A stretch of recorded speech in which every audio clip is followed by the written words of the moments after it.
Ce n'est pas de la responsabilité du traitement, c'est de notre responsabilité médicale de ne pas les prendre en charge. Donc il faut arrêter, il faut traiter les patients. Alors là, s'il s'agit d'un retour du militantisme, je me réaffirme là-dedans, je sais toujours être un militant.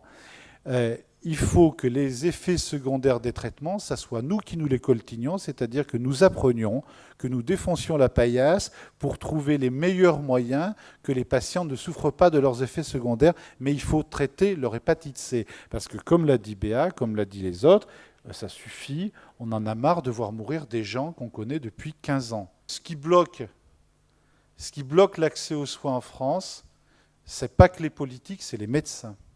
Il faut bien qu'on le sache. J'en suis de plus en plus persuadé. Et les médecins, qui sont des faux culs comme les autres, accusent souvent les politiques. Et je pense que si les choses changent, ce n'est pas parce que les politiques changeront, c'est parce qu'il faudra changer le regard des médecins. Et c'est la formation des médecins qu'il faut changer pour qu'ils changent leur regard. Et à partir de ce moment-là, les choses changeront. Mais à l'heure actuelle, les plus grands freins à la mise en... On l'a vu vraiment pour la substitution, et je crois qu'on est en train de le revivre pour l'hépatite C. Il faut changer le regard médical. Le regard des autres professionnels de santé autour, il est évident, parce qu'eux, ils sont plus souvent les mains dans la merde que les médecins. Enfin, je dirais que la plupart des médecins.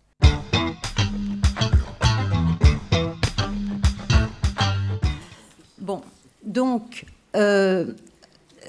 la situation en France de l'outreach, enfin des équipes de rue, disons, hein, les équipes de rue ne sont pas en très bon état en France. Donc en fait, il y a deux types d'actions qui sont à l'origine de l'outreach sur la question des drogues, hein, parce que Saul Alinsky, il n'était pas sur la question des drogues.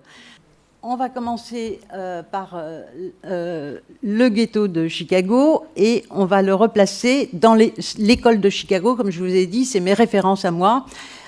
Qui ont réuni des sociologues, des journalistes, je dis réformateurs, c'est la traduction de l'anglais, mais en fait des acteurs de terrain, des travailleurs sociaux, enfin des gens qui veulent faire bouger les choses, et qui s'associent pour... Alors, il faut voir, c'est la ville de Chicago, vous voyez ce que c'est, juste 1910, ça commence. Hein.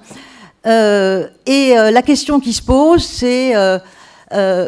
bon, ça n'arrêtait pas de grossir. Il y avait des migrants qui arrivaient sans arrêt. C'était une espèce de grosse chaudière avec des conflits, Et donc la question que eux se sont posées, c'est comment coexistent les différents groupes sociaux dans la ville. Et ils ont travaillé. C'est eux qui ont fait toutes les premières. Ils ont inventé la sociologie en réalité. Hein.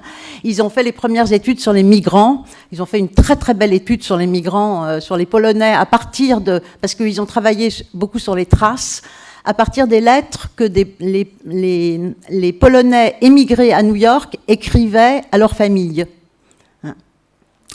Les bandes de jeunes, c'est eux qui ont commencé, et puis les hobos, vous savez, ceux qui vont les vagabonds, les errants, hein, qui vont de train en train pour chercher du boulot. Bon, donc là-dessus, ils connaissent les pratiques, très important, c'est très technique, hein, et ça sera très important dans la réduction des risques. On est en 1969, hein. Une démarche expérimentale fondée sur le choix de la personne. Et puis, il faut tout de suite obtenir des résultats. Alors, cette action a été incroyable parce que ça veut dire qu'en 1974, on savait qu'on avait une réponse communautaire qui marchait. C'est-à-dire le recul de l'héroïne a été attesté. Ils ont fait un truc avec évaluation à l'américaine et tout, pas de problème. L'héroïne a reculé dans le ghetto de Chicago. Et ils ont posé 3 problèmes. Ils ont dit, le problème, c'est bien ce qu'on a fait, mais on n'a pas répondu aux besoins sociaux. Les problèmes d'insertion ne sont pas résolus.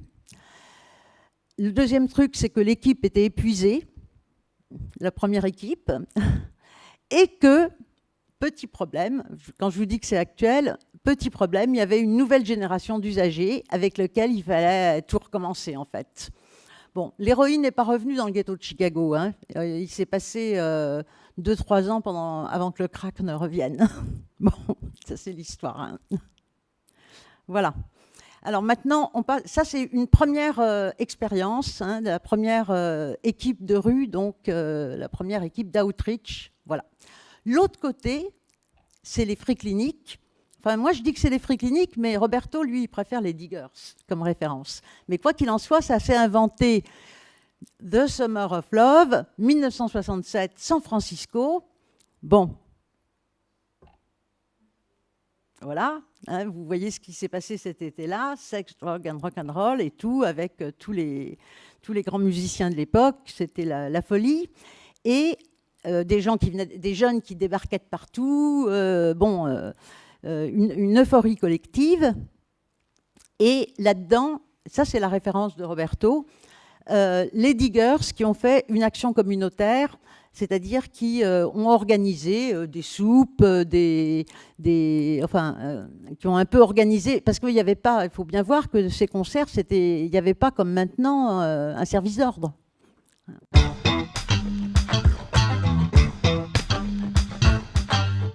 Comme je vous disais, la structure, le dispositif se trouve sur le territoire Gare de l'Est et du Nord. C'est un endroit qui est parfois médiatisé. Médiatisé il y a quelque temps par rapport à des émeutes entre la police et des jeunes. On avait vu ça à la télé. Médiatisé aussi par une présence de tentes, des incendies de tentes sur les trottoirs. Donc à chaque fois, on a de loin, on a l'image d'un quartier, d'un lieu très insécurisé. J'espère pouvoir vous démontrer que ce n'est pas forcément ça. Donc, notre binôme arrive en 2006. Nous intégrons ce local particulier, sans toilette, un accueil inconditionnel et la prise en compte des besoins de chaque usager qui se présente. Le téléphone de la gare a fonctionné très rapidement. Et ce qui fait que nous avions une moyenne de fréquentation de 30 à 50 personnes dans nos 25 mètres carrés. Donc le travail du dispositif va se baser sur la constitution d'un lien. La difficulté de cette construction va dépendre de deux choses. En fonction du temps que la personne a passé dans la rue, et en fonction de sa propre expérience des travailleurs sociaux. Une phrase d'une psychanalyste qui avait travaillé il y a très longtemps, au tout début de Marmottan, Anne-Lise Stern, et qui prônait les réponses dans l'urgence. Elle avait écrit « Quand c'est le moment, après, c'est trop tard ». J'ai trouvé ça pas mal. Ouais, c'est bien. Bon. Donc cette crédibilité qui se construit au fil du temps, évidemment, et puis vous le savez bien, ça fait référence à vos pratiques. On ne va rien promettre qu'on ne puisse tenir.